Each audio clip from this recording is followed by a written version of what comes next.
Meta ads चलाना शुरू करने वाले 80% बिजनेस अपना पैसा शुरू में ही वेस्ट कर देते हैं। और उसका रीज़न सिंपल है, उनका टारगेटिंग और सेटअप प्रॉपर नहीं होता है। अगर आपको पता ही नहीं चलेगा आपका पैसा जा कहाँ रहा है तो आप इम्प्रूव कैसे करोगे। तो आज इस वीडियो में मैं आपको एकदम सिंपल लैंग्वेज में समझाने वाला हूँ कि 2025 कैसे आप अपना मेटा एड सेटअप कर सकते हैं और बिना बजट वेस्ट किए हुए कैसे मेटा एड चला सकते हैं। अभी तक जो लोग सिर्फ पिक्सल्स पे रिलायबल थे उनकी टारगेटिंग इनकम्प्लीट हो गई है। अब पिक्सल्स उतना रिलायबल नहीं है।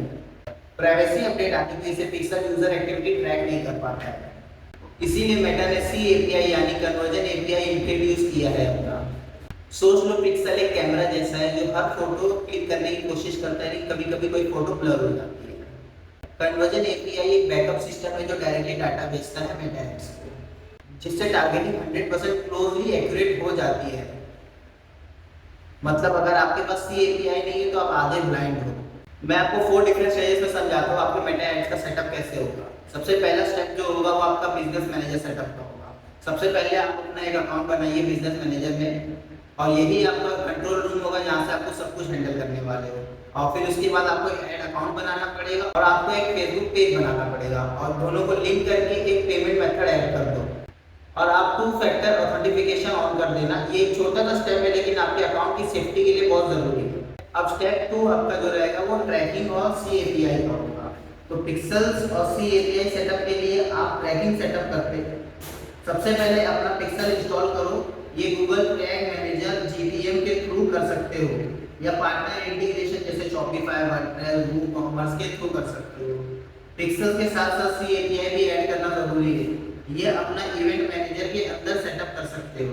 सेटअप के बाद इवेंट टेस्ट करना मत भूलना। रियल टाइम इवेंट टेस्टिंग से ही कंफर्म हो जाता है कि आपका वेबसाइट डाटा सही तरह मेटा जा रहा है कि नहीं। अपनी टेस्टिंग को कभी भी बिना चेक किए हुए स्टेप से आगे मत बढ़ना। और जो थर्ड स्टेप है वो होता है कैंपेन स्ट्रक्चर। ऑब्जेक्ट चूज करो। अगर आपका कोचिंग बिजनेस है तो लीड ऑब्जेक्ट बेस्ट है। अगर आप ई कॉमर्स हो तो सेल्स ऑब्जेक्ट सिलेक्ट करो। एड सेट लेवल पर ऑडियंस डिसाइड करो। बेसिक में आप age, location and interest select कर सकते हो। एडवांस में लुकअलाइक ऑडियंस भी बना सकते हो, लेकिन लुकअलाइक ऑडियंस बनाने के लिए पहले आपके पास डाटा होना चाहिए। लाइक अगर आपके पास 100,000 कम से कम 1000 लोगों का डाटा होगा तो ही लुकअलाइक ऑडियंस की तरफ जाओ, वरना पहले डाटा कलेक्ट करो। और एड लेवल पर क्रिएटिव ऐड करो।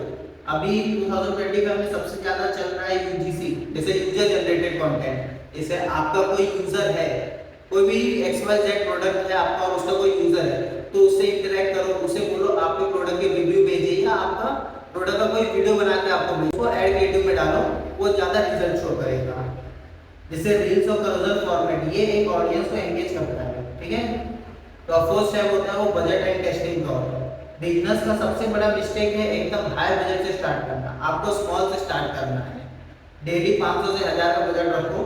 2 डिफरेंट ऑडियंस टेस्ट करो और 3 क्रिएटिव बनाओ। मिनिमम 3 से 4 दिन ऐड चलने दो। बिफोर ऐड जजमेंट मत करो। अर्ली स्टॉप करने से डाटा इनकम्प्लीट होता है, ठीक है। तो एक केस स्टडी में मैं समझा देता हूँ आपको। एक क्लाइंट ने 500 रुपीज पर डे से स्टार्ट किया है। पहले वीक में कॉस्ट पर लीड उसकी 20 आ रही थी। फिर हमने सी एपीआई एनेबल किया उसमें और ट्रैकिंग इंप्रूव हो गई। रिजल्ट लीड कॉस्ट क्या हो गई 20 से, रिजल्ट लीड कॉस्ट 20 रुपए गिर गई, 12 हो गया। मतलब सिर्फ सही सेटअप से आपका कॉस्ट ऑलमोस्ट हाफ हो सकता है। अगर अब आप कॉन्फिडेंटली आप अपना फर्स्ट मेटा एड्स रन कर सकते हो और सी एपीआई के साथ ट्रैकिंग एक्यूरेट बन जाती है। अगर आपको एक फ्री मेटा एड चेकलिस्ट चाहिए जो मैं स्पेशली बिजनेस के लिए बनाया हूँ तो उसका लिंक मैंने डिस्क्रिप्शन में दिया है। और हाँ, अगर आपको मेटा एड्स की और सिंपल ब्रेकडाउन चाहिए तो चैनल को सब्सक्राइब करना मत भूलना।